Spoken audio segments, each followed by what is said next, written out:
আমার আজকের রেসিপি মৌচাক বিবিখানা পিঠা।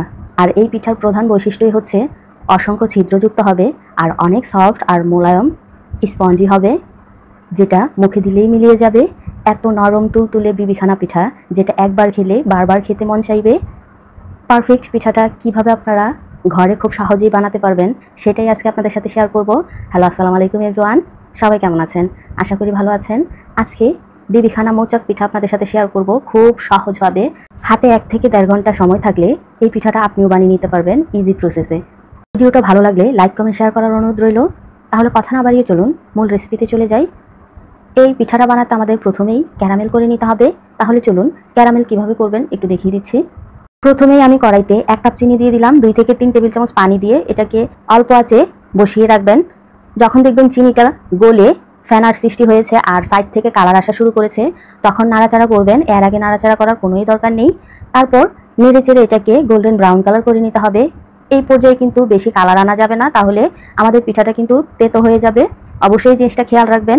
পারফেক্ট কালার না আসলে কিন্তু পিঠাটা খেতেও ভালো লাগে না আর দেখতেও ভালো লাগে না। এই পর্যায়ে এসে দেখুন আমি চুলার আঁচটা একেবারে কমিয়ে এখানে 1 কাপ পানি অ্যাড করে দিব। পুরোটা পানি একসাথে দিবেন না, প্রথমে কিছুটা দিয়ে নেড়ে চেড়ে মিশিয়ে নেবেন, তারপর বাকিটা ঢেলে দিবেন।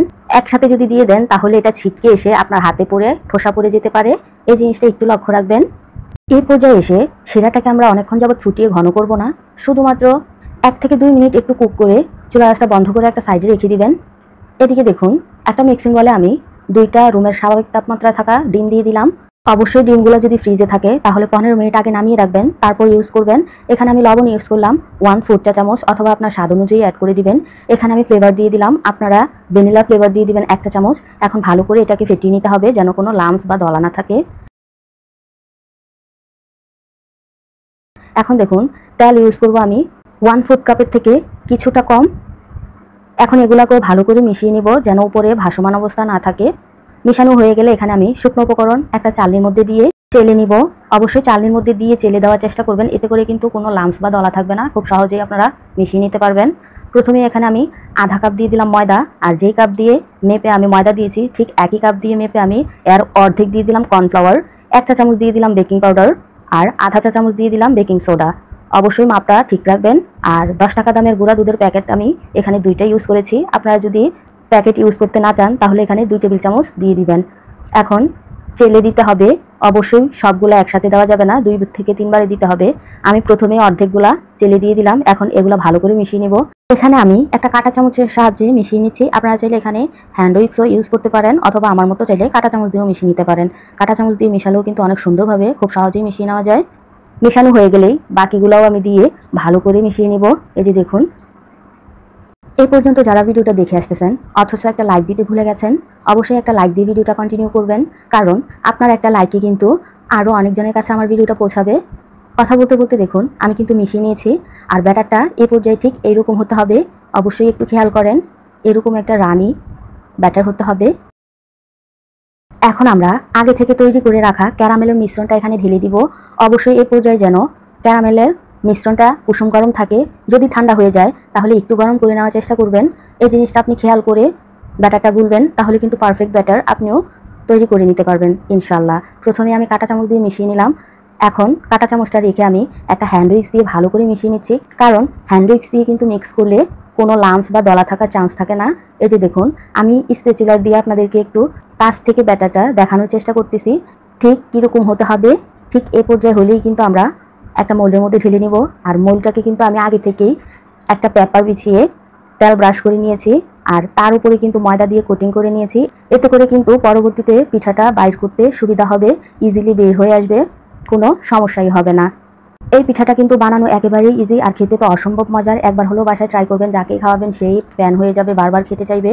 এখন দেখুন চুলার মধ্যে আমি আগে থেকেই একটা তাওয়া বসিয়ে দিয়েছি, আর তাওয়াটাকে কিছুটা গরম করে নিয়েছি, আর এর উপরে আমি আরেকটা প্যান বসিয়ে দিয়েছি। এখন পিঠার মোলটা আমি এখানে রেখে ঢাকনা ছাড়াই এটাকে কুক করব 1 ঘন্টা মিডিয়াম টু লো হিটে। আধা ঘন্টা পরের অবস্থা দেখুন, পিঠাটা এই পর্যায়ে এসেছে। এখন দেখুন 1 ঘন্টা পর পিঠার উপরের দিকটা এরকম হয়েছে, কিন্তু ভিতরে এখনও কাঁচা রয়ে গেছে। এখন আমি একটা ঢাকনা দিয়ে ঢেকে দিলাম, আর এটাকে একেবারে লো হিটে আধা ঘন্টার জন্য বেক করে নিব। এই যে দেখুন আমি আধা ঘন্টা পর পিঠাটাকে নামিয়ে নিয়ে এলাম, আর এই পর্যায়ে আমি ঠান্ডা করে নিয়েছি। এই যে দেখুন কতটা জালিদার হয়েছে। নিশ্চয়ই খেয়াল করেছেন মাশাআল্লাহ কতটা সুন্দর হয়েছে।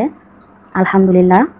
ইনশাআল্লাহ উপকরণগুলো ঠিক রাখবেন, টাইমিংটা ঠিক রাখার চেষ্টা করবেন, আর চুলার আঁচটা ফলো করার চেষ্টা করবেন, তাহলে কিন্তু পারফেক্ট পিঠাটা আপনারাও ঘরে ইজিলি বানিয়ে নিতে পারবেন। আর এটা দেখুন কতটা জালিদার হয়েছে। আলহামদুলিল্লাহ, দেখেই কিন্তু মনটা ভরে যাচ্ছে। একবার হলেও বাসায় ট্রাই করবেন। বিশ্বাস করেন, কোনো একটা জিনিস বানাতে পারলে কিন্তু নিজের কাছেও অনেক ভালো লাগে, আর সেটা যদি হয় এতটা পারফেক্ট তাহলে তো কথাই নেই। আর এটা খেতে যে কতটা মজার আমি কিভাবে আপনাদেরকে বোঝাবো জানি না। অবশ্যই বাসায় একবার ট্রাই করতে হবে বুঝতে হলে। আমার রেসিপিগুলো আপনাদের কাছে কেমন লাগে এটা আমাকে জানাতে পারেন ছোট্ট একটা কমেন্ট করে। অবশ্যই আপনাদের কমেন্ট পড়তে আমার অনেক ভালো লাগে। এই যে দেখুন, বিবিখানা মৌচাক পিঠার প্রধান বৈশিষ্ট্যই হচ্ছে এটা অনেক জালিদার হবে আর ভিতর থেকে অনেক সফট হবে, যেটা মুট করলে একেবারেই দলা হয়ে যাবে। এই যে দেখুন কতটা স্পঞ্জি হয়েছে।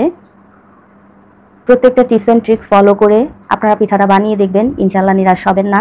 ভিতর থেকে হাজারো ছিদ্রযুক্ত সুপার সফট আর স্পঞ্জি এই বিবিখানা মোচাক পিঠাটা অবশ্যই বাসায় একবার ট্রাই করার চেষ্টা করবেন।